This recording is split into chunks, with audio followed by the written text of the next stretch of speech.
Hello and welcome to episode 5 of Mastering the Marketing Game with me, Kelly. We finally got to the end of the S of SOSTAC, where we analysed our current situation. So the next part is really important, and that is answering where do you want to go. Setting clear objectives is the second part of a SOSTAC framework. So what we're going to do today is talk through how to set objectives, but not just objectives, smart objectives. Smart objectives are really important because they help you turn an idea and a strategy into a measurable plan. So in today's video, I'll show you how to set marketing objectives that actually drive results. So there I mentioned SMART objectives, and yet another acronym, SMART, which stands for specific, measurable, achievable, relevant, and time-bound. So step 1 within objectives is defining your main goal. Before anything else, you have to ask yourself, what do you want to achieve? So before diving into the specifics, you really need to define the overall purpose of your marketing efforts. So what are you trying to do? Maybe you want to try and increase brand awareness, drive sales and conversions, boost engagement and community growth, or maybe generate leads and expand into new markets. So after you've defined what the purpose is of your marketing efforts, you can then delve into setting your SMART objectives to try and achieve that goal. So as we mentioned, SMART objectives are specific, measurable, achievable, relevant, and time-bound. So just to note a couple of things there, when we say specific, this is clearly defining what success looks like to you and your project. Measurable, this is attaching a number or a KPI to be able to track that progress. Achievable, it has to be ambitious but also realistic. Relevant, align with your broader business goals. Time-bound, set a deadline for achieving your goal. So I've just mentioned there about KPIs.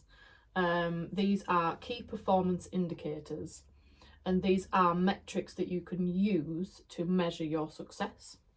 So there's quite a lot of common KPIs in marketing, such as engagement rates, likes, comments and shares, conversion rates, website visits to sales, customer retention, these are repeat buyers. Video watch time, that's probably something that I would use for this channel. Just as an example, if your objective was to increase your brand awareness, your KPIs might include a 25% increase on organic social reach, or 50% more website views from social media, or maybe a 10% improvement in ad recall. Next, you really want to prioritise and align your objectives to your marketing plan. So breaking these down into short-term, mid-term and long-term goals ensures the sustainability of your plan.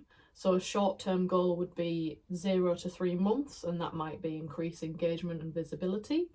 Mid-term goal would be 3 to 6 months, that might be build a loyal audience and improve lead generation. Long-term is 6 to 12 months, and that might be drive conversions and brand authority. So there we've defined a step-by-step of how to set really strong marketing objectives. So we're going to define our goal. Are you aiming for brand awareness, engagement, sales or audience growth? Making it SMART, so it should be specific, measurable, achievable, relevant and time-bound. Track the right KPIs, make sure that your KPIs align with what you're trying to achieve, and break it down. Make sure you set short, mid and long-term goals to make sure you stay on track. So an example of a bad objective would be, I want more followers. This isn't a specific, it isn't time-bound and it's not measurable. So the SMART objective of that would be, I want to increase my YouTube subscribers from 1,000 to 5,000 in 12 months by posting weekly educational videos. So now that you've set your objectives, you then want to connect these objectives to your strategy. So how do we achieve them? That's where strategy comes in, and it's the next S of SOSTAC, and we will cover that in next week's episode. Bit of a shorter one for you today. I know last 2 weeks have been quite long videos, so hopefully this one is a bit easier, a bit more bite size, As always, thank you very much for watching. I hope you've learned something. In the meantime, have a lovely weekend. See you next week.